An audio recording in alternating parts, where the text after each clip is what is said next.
When I got the call, they weren't even sure whether they were going to get us out right away, because at that point, all the airports into the New York, New Jersey area were shut down. Well, again, I'd been watching coverage on television of this big storm that was coming. I sent an email to the emergency services director saying I was available to drive if she needed me. About an hour later, she said, I have a gentleman from Cincinnati who can drive if you can be his partner. I had volunteered to drive one of the emergency response vehicles in Irv. If necessary, I was told, don't worry about it, we've already got 2 people from Cincinnati that are signed up to do it. I said, that's great. If I'm not mistaken, I believe 13 states were affected. Millions of people, millions of power outages, and I believe, I know that the total damage in New York was about $41 billion, and in New Jersey, I think $36 billion. And I don't know how many people were affected, but it was just complete devastation. So there were no lights, no street lights, no traffic lights, wires down. So I even had a difficult time even getting to the headquarters and the hotel where we were going to start our operation. And we were told through our management team that Sandy, like Alabama and Katrina, was probably a 6 or a 7, which means it was above the normal scale that Red Cross uses. When we drove in, it looked like a disaster. All of their possessions from their homes were sitting by the curb, waiting for the pickup. I work at the client shelters, which are usually high schools or churches or hospitals. We take care of the clients.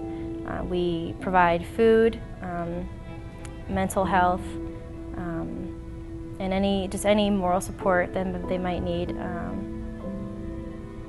Running the shelter, pretty much.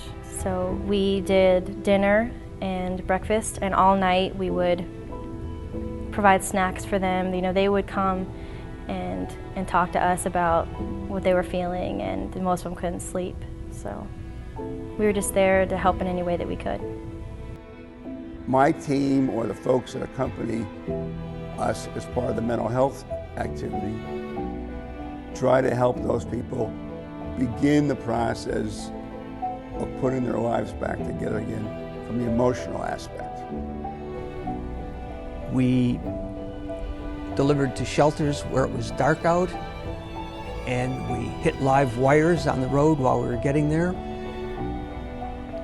We delivered food out the window in Staten Island, where the damage was most apparent. Then we had another girl who came to the truck. It was about 40 degrees that day. It was pretty cold. These people had been without power in the cold for 5 days. And she started looking through the piles of clothes for a pair of gloves. She just said, I just need some gloves, I'm so cold. And Karen, the local lady, took her gloves off and handed them to her. And I got pretty choked up about that. Their houses had 6 feet of water previous to that. They were also, the thing that amazed me, they did not have power. Much of the place did not have power. Someone came in and said the street lights were on, and the people cheered. So it's little things like that that make an impression on you, that you feel that maybe you're doing something to help. I truly believe that my life changed more in those 2 weeks than in the last 2 years.